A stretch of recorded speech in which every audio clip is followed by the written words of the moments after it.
Seguimos hablando del Barcelona. Me preguntan por redes sociales, Antonio, ¿tú crees que los compromisarios, las compromisarias del Barça votarán a favor o en contra de las cuentas de la 23-24? Lo lógico sería votar no, como dice Víctor Font o dice Jaume Llopis. Lo lógico sería reformular las cuentas y sacar los números reales de las pérdidas del Barcelona. Porque todo lo que hoy se pueda aprobar en plan positivo es pan para hoy y hambre para mañana. Hay que seguir los consejos de los auditores. La prescripción de los auditores, el consejo de los auditores es reformular las cuentas. Normalmente, por la experiencia que tengo de muchos años en Barcelona, conozco cada día más la idiosincrasia y lo que es el barcelonismo, y por lo que suelen ser las asambleas, sobre todo, insisto, telemáticas, ganará Laporta. Yo tengo claro que va a ganar Laporta. Sería una exclusiva brutal y un notición todo lo contrario. Pero escuchemos reflexiones de una persona que también lleva muchos años hablando del Barcelona y que es creíble 100%. Xavier Bosch, Mundo Deportivo. Escuchen.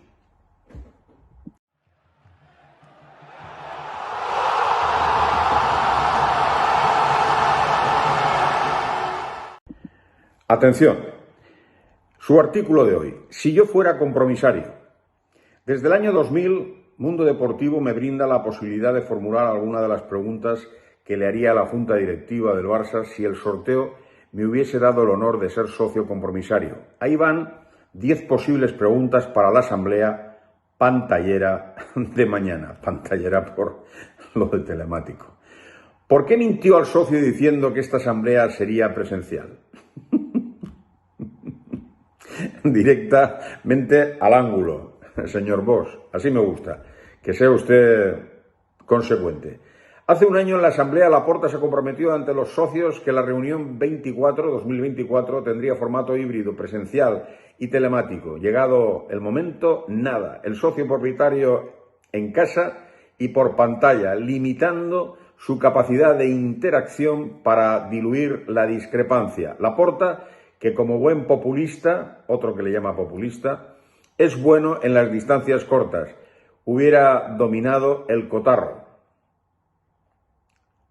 Ha preferido bunkerizarse, alejarse del socio y asegurarse las votaciones telemáticas, lo que les estaba comentando al principio del mismo. Solo los poderes débiles tienen miedo de la crítica. ¿Qué razón más grande tiene Xavier Bosch? Este señor escribe libros. Es una persona muy inteligente. Segunda pregunta que se hace Xavier Bosch. O recomienda.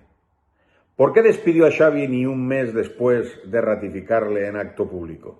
El 24 de abril, Laporta anuncia la continuidad de Xavi en rueda de prensa conjunta con abrazos. El presidente dio dos argumentos: la estabilidad como valor supremo y que estamos a la mitad de un proyecto ganador. Un mes después, 25 de mayo, Laporta despedía a Xavi de malas maneras. ¿El argumento? ¿Rectificar es de sabios? ¿Qué pasó en ese mes? ¿Por qué Laporta solo dio explicaciones en los medios del club y hasta 2 semanas después? Tercera pregunta que recomienda. ¿Por qué no se reformulan las cuentas como sugiere el auditor? 9 plataformas de socios con o sin intereses electorales piden en un comunicado conjunto que se reformulen las cuentas del ejercicio 23-24 y que se voten los números una vez adecuados a la severa advertencia de la auditoría. ¿Qué sentido tiene aprobar unas cuentas de 91 millones de pérdidas si el auditor dice que las pérdidas deberían ser muy superiores? Si el valor de Barça Visión se ha sobredimensionado y las cuentas no se ajustan a la realidad, ¿por qué votarlas? Peor aún, ¿por qué aprobarlas? Cuarta pregunta. ¿Cómo han desaparecido 14.338 socios? Algunos dicen que son más. Tras 2 años rehaciendo el censo, dando oportunidades a los socios de regularizar la situación, se nos dice, como de pasada, en una rueda de prensa sobre el Espai Barça, que ahora somos 133.000 164. A mí me aseguran que son menos, pero bueno. O lo que es lo mismo, que por el camino acabamos de perder a más de 14.000 socios, 3.118 de ellos además abonados. ¿No hay explicación alguna para esta crisis social jamás vista? ¿No hay diagnóstico ni autocrítica? Y esto es bueno que lo diga, lo de la autocrítica, porque antes en el primer vídeo no lo he comentado. El presidente ayer en Barça One hablando de... Ni un solo momento de autocrítica. El ego que tiene Laporta es de dueño de Cortijo. No hay más.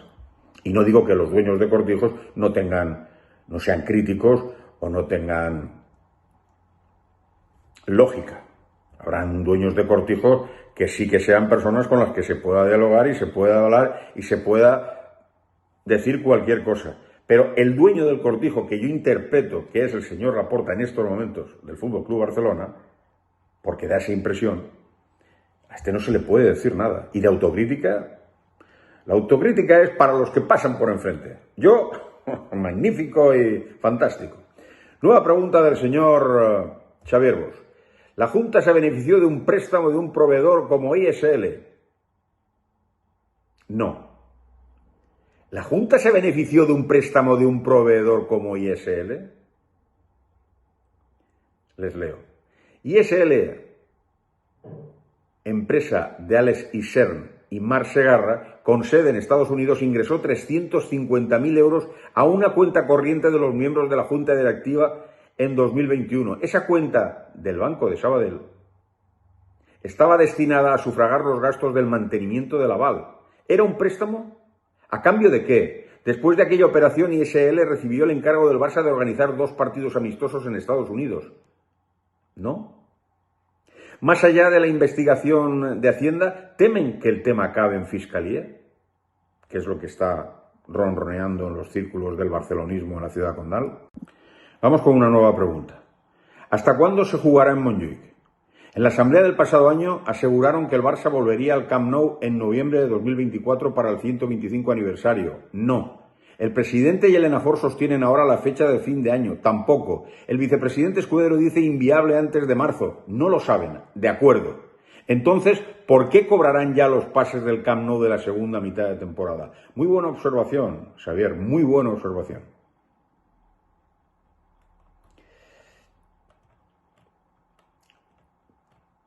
¿Por qué se ha adjudicado a Disano la iluminación del Espai Barça? El club ha adjudicado la iluminación del Espai Barça a la italiana Disano. ¿Qué ventajas aporta Disano con respecto a las otras empresas candidatas? ¿Sabían en el club en el momento del proceso de licitación que Jordi Torrent era el consejero delegado de Disano? Torrent, cuando entró como directivo del Barça en 2008, contó en una entrevista que lo hacía por amistad con Laporta. ¿Por qué el compliance considera que no se ha vulnerado el código ético? Por cierto, ¿es ético tener un compliance que trabaja en el despacho de Laporta? Es que, claro, luego ven al presidente salir y decir, no, está todo muy bien, es que todos somos magníficos, esto es maravilloso y tal, no sé qué. Y claro, con estas preguntas vuelves a la reflexión de lo que les vengo manteniendo durante muchísimos años.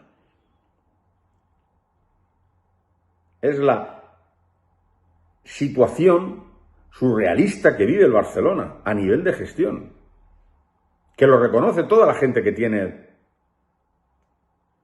un mínimo de inteligencia. Todo el mundo lo reconoce, todo el mundo lo reconoce. Y mucha gente hasta me para por la calle y me dice, Antonio, tiene usted razón. Si es que tiene usted razón. ¿Y de qué me sirve la razón? Si en el fondo la gente hace lo que le da la gana, que me parece muy bien, estamos en un país democrático y cada uno puede hacer lo que quiera. Pero si no atiende a razones que son consejos de grandes profesionales de la economía o de la construcción, pues ¿qué quieren que uno pueda hacer? Nada más y nada menos que lo que hago, informar y dar incluso mi opinión, mojarme, etcétera, etcétera. Pero nada más.